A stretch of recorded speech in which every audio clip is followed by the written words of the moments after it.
Hello friends, good morning. നമ്മുടെ എല്ലാ TV സീരിയലിലേക്ക് എല്ലാവർക്കും സ്വാഗതം. അങ്ങനെ വൈജയോട് നിനക്കിനി ബാലനുമായിട്ട് ഒത്തുപോകാൻ താല്പര്യമില്ലേ എന്ന് ആങ്ങളമാർ ചോദിക്കുമ്പോൾ ഞാൻ മാത്രം വിചാരിച്ചിട്ട് കാര്യമില്ല ശിവേട്ട. കണ്ട പെണ്ണുങ്ങളുടെ കൂടെ മതിച്ച് കൂത്താടി നടന്നിട്ട് ഇപ്പോൾ ഒരു പെണ്ണിനെയും പൊക്കി പിടിച്ചുകൊണ്ട് വന്നേക്കാണെന്നും മകളാണെന്നാ പറച്ചിൽ എന്ന് പറയുമ്പം വൈജേ നീ അത്ര നല്ലവളാണെന്ന് പറയരുത്. അത് ഞങ്ങൾക്കറിയാവുന്നുള്ള കാര്യം നീ പലപ്പോഴും മറന്നു പോവുക കേട്ടോ എന്ന് ശിവൻ അന്നേരം പറഞ്ഞു. ഇനി അങ്ങനെ തന്നെയാണെന്ന് വെച്ചോ, ഞങ്ങൾക്ക് രണ്ടുപേർക്കും ഓരോ തെറ്റ് പറ്റിയിട്ടുണ്ട്, അത് അവിടം കൊണ്ട് തീരണം.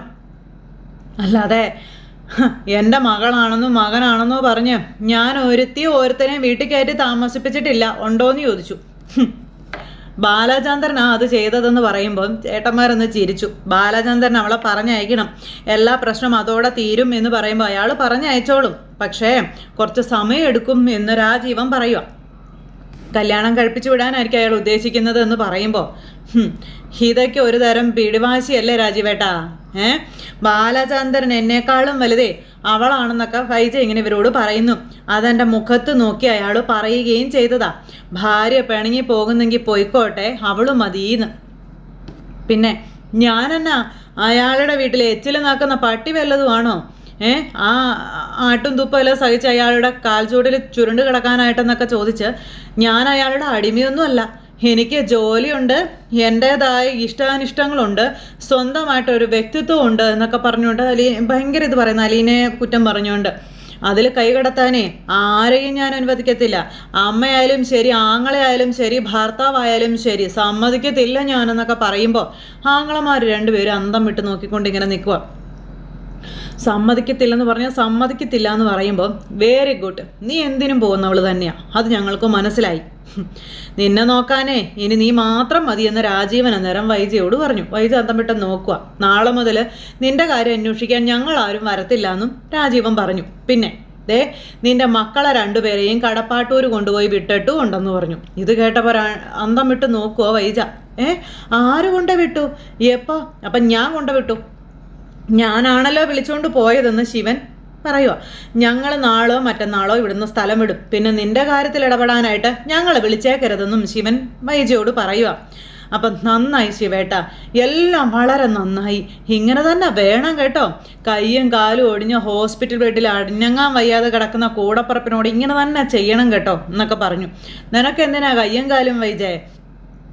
വായക്കിടക്കണം നാക്ക് മാത്രം മതിയല്ലോ, അതുകൊണ്ട് നീ ജീവിച്ചോളില്ലേന്ന് ചോദിച്ചു. നിന്റെ മുൻപിലേ ഞാനും ശിവേട്ടനും ഒന്നും അല്ലെന്നേ.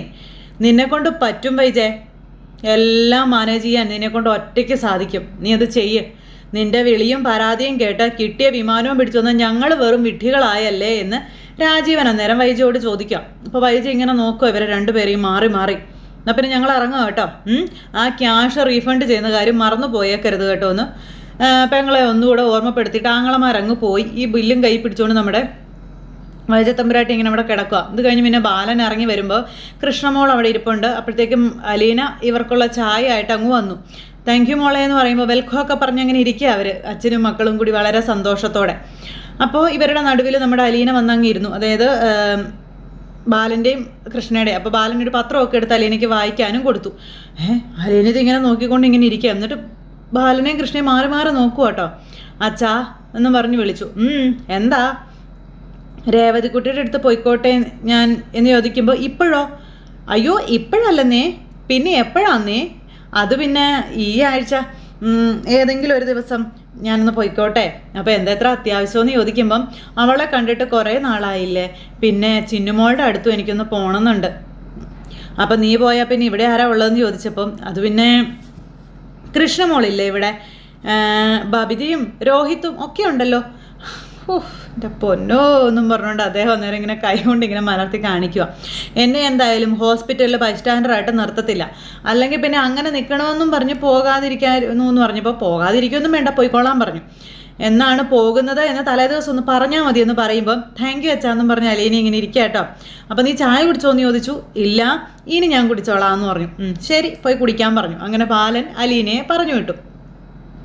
എന്നിട്ട് ബാലൻ ചായ കുടിക്കുന്നു, പത്രം വായിക്കുന്നു. ഇതെല്ലാം കഴിഞ്ഞ് കുറച്ച് കഴിഞ്ഞപ്പോൾ പിന്നെ കാണിക്കും നമ്മുടെ മനുവിനെ ആട്ടോ. മനു ആണെങ്കിൽ അലീനയുടെ ഫോട്ടോ എടുത്ത് ഇങ്ങനെ സൂം ചെയ്ത് നോക്കിക്കൊണ്ടിരിക്കുക, പല പോസിൽ പല ടൈപ്പിലുള്ള ഫോട്ടോസ്.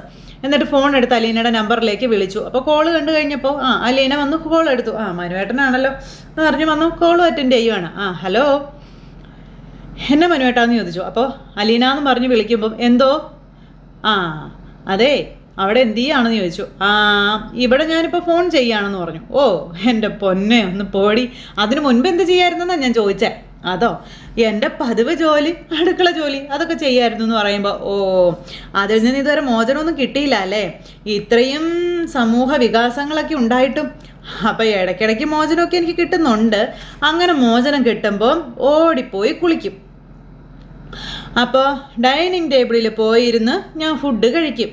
പിന്നെ അച്ഛൻ്റെ അടുത്തും കൃഷ്ണമോളുടെ അടുത്തും കുറച്ച് നേരമൊക്കെ വർത്തമാനം പറഞ്ഞ് അങ്ങനെ ഇരിക്കും. പിന്നെ രാത്രി ഒരു 11 മണി മുതൽ ഒരു 5 മണി വരെ മോചനം കിട്ടുമെന്ന് പറഞ്ഞു. ഇപ്പം നീ എൻ്റെ അടുത്തുണ്ടായിരുന്നെങ്കിലുണ്ടല്ലോ 2 ചെവിയും പിടിച്ച ഇടത്തോട്ടും വലത്തോട്ടും കറക്കേനെ ഞാനെന്ന് മനു അന്നേരം അലീനയോട് പറയാം. അപ്പം അത് കേട്ടപ്പോൾ അലീന ചിരിച്ചു. മനുവേട്ടൻ ഇപ്പം എവിടെയാണെന്ന് ചോദിച്ചു.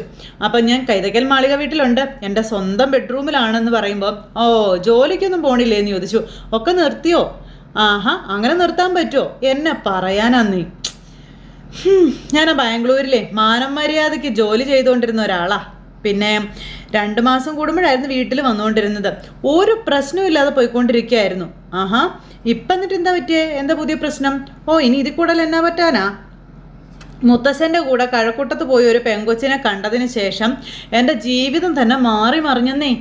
ഞാൻ അലീനെ ഒന്ന് ചിരിച്ചു. ബാംഗ്ലൂരിലെ ജോലി ഉപേക്ഷിച്ച് ഞാനിപ്പോൾ ഇങ്ങോട്ടേക്ക് വന്നു. പിന്നെ ആഴ്ചയിൽ ഒരു തവണയെങ്കിലും വീട്ടിൽ വന്നില്ലെങ്കിൽ ഭയങ്കര എന്തോ ഒരു മിസ്സിങ് ഫീൽ ചെയ്യുക ഇപ്പോൾ. അപ്പോൾ അതൊക്കെ കേട്ടോ അലീന ഇങ്ങനെ നിന്ന് ചിരിക്കുക കേട്ടോ. അപ്പോൾ എന്ത് പറയണമെന്നറിയാതെ ഇങ്ങനെ നിൽക്കുക നമ്മുടെ അലീന. അപ്പോൾ ഏത് വീട്ടിലാ എന്ന് അലീന ഇങ്ങനെ കുറേ നേരം സൈലൻ്റ് ആയപ്പോൾ ചോദിച്ചു. അപ്പോൾ കടപ്പാട്ടൂർ വീട്ടിലാണെന്നും മനു അങ്ങ് മറുപടിയും കൊടുത്തു. അത് കേട്ടപ്പോൾ അലീനയ്ക്ക് ഭയങ്കര ഒരു ചമ്മൽ വരുതാ. കടപ്പാട്ടൂർ വീടുമായിട്ടാണോ കൂടുതൽ അടുപ്പം ആണോ എന്ന് ചോദിക്കുമ്പോൾ നേരത്തെ അങ്ങനെയൊന്നും ആയിരുന്നില്ല, പക്ഷെ ഇപ്പോൾ അതങ്ങനെയാണെന്നും വടക്ക് നോക്കി യന്ത്രത്തിൻ്റെ നീഡിൽ പോലെ കണ്ണും മനസ്സും എല്ലാം അങ്ങോട്ട് ചാഞ്ഞിരിക്കാം. എവിടെ കൊണ്ട് വെച്ചാലും അത് കടപ്പാട്ടൂർ വീട്ടിൻ്റെ നേർക്കാണ് ചൂണ്ടിക്കൊണ്ട് നിൽക്കുന്നത്.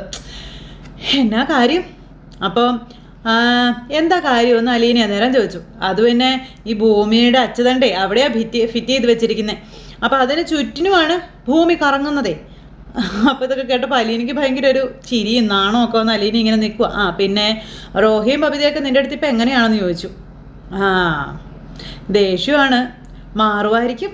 ഞാൻ അവർക്ക് വേണ്ടുന്നതെല്ലാം ചെയ്തു കൊടുക്കുന്നുണ്ട് എന്ന് പറയുമ്പോൾ കുറച്ചുകൂടെ നമുക്ക് നോക്കാം അല്ലേ എന്ന് ചോദിച്ചു. പിന്നെ മനുവേട്ട, ഞാൻ നാളെ കഴിഞ്ഞ് രേവതിക്കുട്ടിയെ കാണാൻ വേണ്ടി പോവുകയാണെന്ന് പറഞ്ഞു. ആണോ? നാളെ കഴിഞ്ഞ് മറ്റന്നാളാണോ? അതെ. ഞാനും പോകുന്നുണ്ടല്ലോ എറണാകുളത്തിന്, എനിക്ക് ഓഫീസിൽ പോകണ്ടാണെന്ന് പറയുമ്പം അത് പിന്നെ മനുവേട്ടൻ ഇൻഫോ പാർക്കിലേക്കല്ലേ, ഞാൻ പാലാരിവട്ടത്തോട്ടാണെന്ന് പറയുമ്പം നിന്നെ രേവതിക്കുട്ടിയുടെ അടുത്ത് കൊണ്ട് വിട്ടിട്ട് പോകാം. അയ്യോ അത് വേണോ? അത് ശരിയാവുമോ മനുവേട്ട എന്ന് അലീന ചോദിച്ചു. അന്നേരം അലീന, നിനക്ക് ഇച്ചിരി കോംപ്ലക്സ് ഒക്കെ ഉണ്ട്, അത് മാറ്റേണ്ട സമയമൊക്കെ ഒരുപാട് കഴിഞ്ഞു കേട്ടോ എന്ന് മനു പറയുക. നീ ബാലചന്ദ്രൻ അങ്കിളിൻ്റെ വീട്ടിലെ അടുക്കളക്കാരിയൊന്നും അല്ല, എൻ്റെ അച്ഛൻ്റെ പെങ്ങളുടെ മോളാ. നമ്മളൊരൊറ്റ ഫാമിലിയാ, അത് നിനക്കറിയില്ലേ എന്ന് ചോദിച്ചു. എന്നാലും ഞാൻ പെട്ടെന്ന് അങ്ങനെ ഒരു സ്വാതന്ത്ര്യമൊക്കെ എടുക്കുമ്പോൾ എല്ലാവരും വിചാരിക്കല്ലേ ഞാൻ അഹങ്കാരം കാണിച്ചു തുടങ്ങിയെന്ന്. അപ്പം ആര് വിചാരിക്കാനാ? കൃഷ്ണമോള് സന്തോഷത്തോടെ നോക്കി നിൽക്കും. ബാലചന്ദ്രൻ അങ്കിൾ പിന്നെ അത് പ്രോത്സാഹിപ്പിക്കത്തേ ഉള്ളൂ. ബാക്കിയുള്ളവരെല്ലാം ശത്രുക്കളല്ലേ, അവരൊക്കെ പിന്നെ എന്ത് വിചാരിച്ചാൽ നമുക്കെന്താ കുഴപ്പമെന്ന് ചോദിച്ചു. അത് പിന്നെ ഞാനേ അച്ഛനോടും കൂടി ഒന്ന് ചോദിക്കട്ടെ. കൊള്ളാം, അങ്കിള് പോയി വാ മക്കളെ എന്നും പറഞ്ഞ് അനുഗ്രഹിച്ച് വിടത്തേ ഉള്ളൂ, നോക്കിക്കോ നീ. അപ്പോഴത്തേക്ക് അലീനയ്ക്ക് ടെൻഷനായി. ദൈവമേ, പോണോ എന്നുള്ളൊരു ടെൻഷൻ. അലീന എന്നിട്ട് ഇങ്ങനെ ആകെ ടെൻഷനായിട്ട് ഇങ്ങനെ നിൽക്കുമ്പോൾ ഒഴിവുകഴിവുകളൊന്നും ആലോചിക്കേണ്ട, പ്രോഗ്രാം ഫിക്സ് ആകട്ടോ എന്നും പറഞ്ഞുകൊണ്ട് നമ്മുടെ മനു ഫോൺ അങ്ങ് കട്ട് ചെയ്തു. എന്നിട്ട് ഇങ്ങനെ അലീനയെ സ്വപ്നം കണ്ട അവിടെ അങ്ങനെ ഇരിക്കുക. പിന്നെ ഫോട്ടോസൊക്കെ എടുത്ത് നോക്കുന്നു. അത് കഴിഞ്ഞതിന് ശേഷം പിന്നെ അലീനയെ കാണിക്കുന്നത്. അലീനയാണെങ്കിൽ പച്ചക്കറി കടയിൽ പോയി സാധനങ്ങൾ മേടിക്കുക. അപ്പോൾ അങ്ങനെ അലീനതെ അവിടുന്ന് സാധനങ്ങളൊക്കെ വാങ്ങിച്ചു. സാധനങ്ങളെല്ലാം വാങ്ങിച്ചിട്ട് പോരുന്ന സമയത്ത് ഒരു ഓട്ടോക്കാരനെ കാണിക്കുക. ഓട്ടോക്കാരൻ്റെ ഫോൺ റിങ് ചെയ്യുന്നു. അയാളാണെങ്കിൽ ഓട്ടോ എടുത്തു. അപ്പോഴത്തേക്ക് അലീന അവിടുന്ന് സാധനങ്ങളൊക്കെ വാങ്ങിച്ചു. അപ്പോൾ ഡിസ്കൗണ്ടൊക്കെ ഇട്ട് തരണേ, ഇതൊരു അനാഥാലയത്തിലേക്കുള്ള സംഭാവന ആട്ടോ എന്ന് പറയുമ്പം ഏത് അനാഥാലയമെന്ന് ചോദിച്ചു. അപ്പോൾ സ്നേഹകൂടാരം വൃദ്ധസദനമാണെന്ന് അലീന.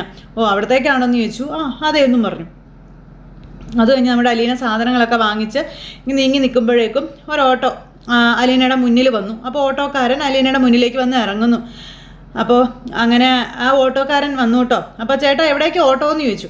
അത് പിന്നെ ഈ ഇരിക്കുന്ന സാധനങ്ങളും കയറ്റി കൂടാരം വരെ പോകണം, വൃദ്ധസദനമാണെന്ന് പറഞ്ഞു കേട്ടോ. അയ്യോ, നമ്മുടെ വണ്ടി ചരക്ക് കയറ്റാനുള്ളതല്ല, ആളെ കയറ്റാനുള്ളതാണെന്ന് ഓട്ടോക്കാരൻ പറഞ്ഞു. അപ്പോൾ എൻ്റെ ഷാജി കുറച്ച് സാധനങ്ങളേ ഉള്ളൂ, നീ ഒന്ന് കൊണ്ടുവിടാൻ പറഞ്ഞു. അപ്പോൾ അല്ല ഇത് ആരുടെയാണെന്ന് ചോദിച്ചു. നിന്റെ സൈഡിൽ നിൽക്കുന്ന പെങ്കൊച്ചിൻ്റെ ആണെന്ന് പറഞ്ഞ് അലീനയെ കാണിച്ചു കൊടുത്തു. അപ്പോൾ അലീന ഇദ്ദേഹത്തെ നോക്കി, ഇദ്ദേഹം അലീനയെ നോക്കി. ഷാജി ചേട്ടാ ഒന്ന് ഹെൽപ്പ് ചെയ്യാവോ എന്ന് ചോദിച്ചു. അപ്പോൾ നിങ്ങൾ കൂടാരത്തിലെ ആളാണോ എന്ന് ചോദിക്കുമ്പം അല്ല, ഈ സാധനങ്ങൾ അവിടെ എത്തിക്കാൻ വേണ്ടിയിട്ടാണെന്ന് പറയുമ്പം ശരി എല്ലാം കയറ്റി വെക്കാൻ പറഞ്ഞു. അങ്ങനെ അലീന ഓട്ടോക്കാരൻ്റെ വണ്ടി ആ ഓട്ടോയിലേക്ക് സാധനങ്ങളെല്ലാം എടുത്തു വെച്ചു. ഈ ഓട്ടോക്കാരനാണ് അലീനയെ തന്നെ നോക്കിക്കൊണ്ട് ഇങ്ങനെ നിൽക്കുക കേട്ടോ. അതിനുശേഷം സാധനങ്ങൾ മുഴുവൻ വെച്ചു. അലീനയാണെങ്കിലോ ഓട്ടോയിൽ കയറി പോകാനായിട്ട് നോക്കുമ്പോഴേക്കും ചേട്ടാ എത്ര രൂപയാണെന്ന് ചോദിച്ചു. സ്നേഹകൂടാരം വരെയുള്ള ചാർജ് എത്രയാണെന്ന് ചോദിച്ചു. അപ്പോൾ ഇത് നല്ല ലോഡൊക്കെ ഉണ്ട്, പിന്നെ ഇത് ഇറക്കാനും ഞാൻ തന്നെ വേണ്ടേ, അപ്പോൾ ഹെൽപ്പ് ചെയ്യണം, ഞാൻ ഒറ്റയ്ക്കല്ലേ ഉള്ളൂ എന്ന് അലീന ചോദിച്ചു കേട്ടോ. അപ്പോൾ ഒരു 250 രൂപയാകുമെന്ന് പറഞ്ഞു.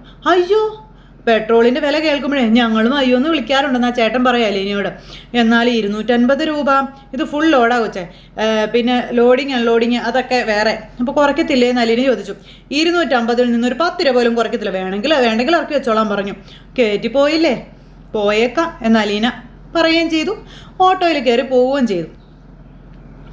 അപ്പോൾ ഞാൻ കൂലിയെ കൂടുതലൊന്നും ചോദിച്ചില്ല കേട്ടോ എന്ന് പറഞ്ഞു. അപ്പം ഞാൻ തന്നോളാന്നേ.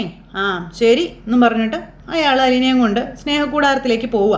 ഈ സമയത്ത് പിന്നെ കാണിക്കുന്നതെന്ന് പറഞ്ഞിട്ടുണ്ടെങ്കിൽ നമ്മുടെ ബാലനും കൃഷ്ണമോളും കൂടി അങ്ങോട്ടേക്ക് വരും കേട്ടോ. അതായത് വൈജയെ കാണാനായിട്ട്. അപ്പോൾ വൈജ നല്ല മയക്കത്തിലാണ്. ഇവർ രണ്ടുപേരും വന്നു. അപ്പോൾ അമ്മയെന്ന് പറഞ്ഞ് വിളിച്ചു. അമ്മ കണ്ണ് തുറന്നിങ്ങനെ നോക്കി. നീ എന്തിനാ ഇപ്പം ഇങ്ങോട്ട് വന്നു, നിനക്ക് ട്യൂഷനില്ലായിരുന്നു എന്ന് ചോദിച്ചു. അപ്പോൾ ഇന്ന് ഞാൻ പോയില്ല, അച്ഛൻ്റെ കൂടെ ഇങ്ങോട്ട് പോകുന്നതാണെന്ന് കൃഷ്ണ പറഞ്ഞു. ഇവിടെ വന്നിട്ട് എന്നാ ചെയ്യാനാ? അല്ല ഒന്നും ചെയ്യാനല്ല, അമ്മയെ കാണാൻ വേണ്ടി വന്നതാണെന്ന് പറഞ്ഞു. അപ്പോൾ ഒരു കൊച്ചമ്മയുണ്ടല്ലോ അവിടെ കാണാൻ, അതിനെ കണ്ടുകൊണ്ട് മടുത്തന്നേ, ഇപ്പം ഇതാ കാണാൻ ഭംഗിയെന്ന് കൃഷ്ണ വൈജയോട് പറയുക. കണ്ട് നീ അങ്ങ് രസിക്ക്, എന്നെ ഈ കോലത്തിലാക്കിയവരും പിന്നെ അതിന് കൂട്ടുനിന്നവരും എല്ലാവരും അങ്ങ് ആഘോഷിക്കുക എന്നൊക്കെ പറഞ്ഞ് ഇങ്ങനെ പറയുമ്പം ഈ അമ്മയ്ക്ക് ഇത് എത്ര കിട്ടിയാലും ഈ അമ്മ പഠിക്കത്തില്ലല്ലോ എന്ന് കൃഷ്ണ അന്നേരം അവിടെ നിന്ന് ഇങ്ങനെ പറയുക. അമ്മ എല്ലാം പഠിച്ചു കഴിഞ്ഞു, ഇനി പഠിപ്പിക്കാനാണ് ഉദ്ദേശിക്കുന്നത് എന്ന് വൈജ പറയുമ്പോൾ ബാലൻ ഇത് കേട്ടെന്ന് ചിരിച്ചു. വേണമെങ്കിൽ 2-4 ദിവസം കഴിയുമ്പോൾ വീട്ടിലോട്ട് പോകാമെന്നാണ് ഡോക്ടർ പറഞ്ഞത്. വീട്ടിലൊരു ഹോം നേഴ്സ് ഉണ്ടെങ്കിൽ അത് മതിയാകുമെന്നും സൂചിപ്പിച്ചു. അപ്പോൾ ഏത് ഹോം നേഴ്സാണെന്ന് വൈജ ചോദിക്കാം. തൽക്കാലം അലീനയെ കൊണ്ട്. അപ്പോൾ അവളിപ്പോൾ ഹോം നേഴ്സ് അല്ലല്ലോ, കൊച്ചമ്മയല്ലേ എന്നൊരു ചോദ്യം കൂടി. അപ്പോൾ വേറെ ഹോം നേഴ്സിനെ വെക്കാം എന്താ എന്ന് ബാലൻ ചോദിക്കുമ്പം ഏത് വീടാന്ന് ചോദിച്ചു. അപ്പോൾ എൻ്റെ വീടിൻ്റെ കാര്യം ഞാൻ ഉദ്ദേശിച്ചത് എന്ന് ബാലൻ പറയുമ്പം എനിക്കിനി നടുപ്പുരയ്ക്കൽ ബാലചന്ദ്രൻ്റെ ചെലവിൽ കഴിയാൻ താല്പര്യമില്ല. ആ വീട് ഇനി എൻ്റെ വീടും അല്ല, എൻ്റെ കാര്യം ഞാൻ നോക്കിക്കോളാം എന്ന് പറയുമ്പം ശരി ഓക്കെ, അതെല്ലാം നിൻ്റെ ഇഷ്ടം. അപ്പം ശരി എന്നാ മോളെ നമുക്ക് പോകാമെന്ന് പറഞ്ഞു. ഒന്ന് നിന്നേ, ഒരു കാര്യം കൂടി പറയാനുണ്ട് എന്ന് പറയാം. നിങ്ങളുടെ വീട്ടിൽ നിന്ന് ഇനി ബൈസ്റ്റാൻഡർമാരായിട്ട് ആരും ഇനി ഇങ്ങോട്ട് വരണ്ട. അപ്പോൾ അതിന് ഞാനൊരു ഹോം നേഴ്സിന് ശമ്പളം കൊടുത്ത് നിർത്തുന്നുണ്ടെന്ന് പറയുമ്പോൾ ആണോ, വളരെ സന്തോഷം കേട്ടോ. അതും പറഞ്ഞു ബാലൻ അങ്ങ് പോകുമ്പോൾ ഒരു മിനിറ്റ് നിൽക്കണം മിസ്റ്റർ ബാലചന്ദ്രൻ എന്നും പറഞ്ഞു ബാലനെ പിടിച്ച് നിർത്തിയിട്ട് തലേണയുടെ അടിയിൽ നിന്നും ഒരു കടലാസ് എടുത്ത് കൊടുത്തു. എനിക്ക് വേണ്ടി ഹോസ്പിറ്റലിൽ ചിലവാക്കിയ തുകയുടെ ചെക്കാണ്, നിങ്ങൾക്ക് എഴുതിയെടുക്കാമെന്ന് പറഞ്ഞു. അത് ശരി, പക്ഷെ നീ ഹോസ്പിറ്റലിൽ നിന്ന് ഡിസ്ചാർജായി എൻ്റെ വീട്ടിലേക്ക് വരുന്നില്ലെങ്കിൽ മാത്രം ഇത് തന്നാൽ മതി എന്ന് ബാലൻ ഇങ്ങനെ പറയുമ്പം ഞാൻ നിങ്ങളുടെ വീട്ടിലോട്ടല്ല വരുന്നത്, ഫാമിലി കോർട്ടിലോട്ടാണ് പോകുന്നേ എന്ന് പറയുമ്പം വെരി ഗുഡ്, അടിപൊളി, നന്നായിട്ട് ആലോചിച്ചിട്ടാണോ എന്ന് ചോദിച്ചപ്പം ആലോചിക്കാൻ ഇനി ഒന്നുമില്ല എന്ന് വൈജ പറയുക. വൈജയന്തിക്ക് അവരുടെ അഭിമാനത്തെക്കാളും വലുതായിട്ട് ഒന്നുമില്ല എന്ന് പറയുമ്പം ഇതിൻ്റെ പേരെയാ അഭിമാനം എന്നല്ല, അഹങ്കാരം, നല്ല ഒന്നാന്തര അഹങ്കാരം. നീ ജനിച്ച അന്ന് നിൻ്റെ തലയ്ക്കകത്ത് ജനിച്ചതാ ആ അഹങ്കാരം എന്ന് പറയുന്ന ഒരു ഇത്, നിൻ്റെ മരണം വരെ അത് കൂടെ ഉണ്ടാവുകയും ചെയ്യും വൈജയ് എന്ന് പറഞ്ഞു. ഇതൊന്നും കേട്ടിട്ട് വൈജയ്ക്ക് ഒരു കൂസലും ഇല്ല. ആ ചെക്ക് മേടിച്ചു ബാലൻ ഇങ്ങനെ നോക്കിയിട്ട് ഇത് പോരല്ലോ വൈജയ്, ഇവിടെ നിനക്ക് ബൈസ്റ്റാൻഡർമാരായിട്ട് നിന്ന സുനന്ദയ്ക്കും സുലോചനയ്ക്കും അപ്പോൾ 25,000 രൂപ വെച്ചങ്ങ് കൊടുത്തേക്കണം. പിന്നെ ഗോവർദ്ധനും കൊടുത്തേക്ക് ഒരു 25,000. അയാളും നിനക്ക് വേണ്ടി കുറെ ഓടിയതല്ലേന്ന് ചോദിക്കുമ്പം ഞാൻ കൊടുത്തോളാം എന്ന് പറഞ്ഞു. എല്ലാ കണക്കും ഞാൻ തീർത്തോളാം എന്ന് പറയുമ്പം നീ എന്നോട് കണക്ക് തീർക്കാനോ? നീ ഒരു 6 ജന്മം കൂടി ജനിക്കേണ്ടി വരും വൈജയെ എന്ന് ബാലൻ അന്നേരം പറയണു. ഈ ചെക്ക് നോക്കി പിടിച്ച് വൈജയോട്. എന്നിട്ട് ആ ചെക്കയിലൊരു ഞൊട്ടി ഇത് പാസ്സാകുമല്ലോ അല്ലേ എന്ന് ചോദിച്ചു. അപ്പം കൊടുത്തു നോക്ക്, അപ്പം അറിയാം എന്നും പറഞ്ഞുകൊണ്ട് വൈജ താങ്ക്സ് പറഞ്ഞു ബാലൻ. ഇതൊക്കെ കണ്ട് കൃഷ്ണ അന്തം വിട്ടിങ്ങനെ നിൽക്കുക കേട്ടോ. വൈജ കൊടുത്ത ചെക്കും മേടിച്ച് നമ്മുടെ ബാലൻ ഇങ്ങോട്ട് പോരുമ്പോൾ വൈജ മേപ്പോട്ട് നോക്കി അവിടെ കിടക്കുന്നിടത്ത് ഇന്നത്തെ കഥ അവസാനിച്ചു. അപ്പോൾ എല്ലാവരും കാത്തിരുന്ന് കാണത്തില്ല. എല്ലാവർക്കും നല്ലൊരു ദിവസം ആശംസിക്കട്ടോ. വീണ്ടും കാണുന്നത് വരെ എല്ലാവർക്കും ടാറ്റാ.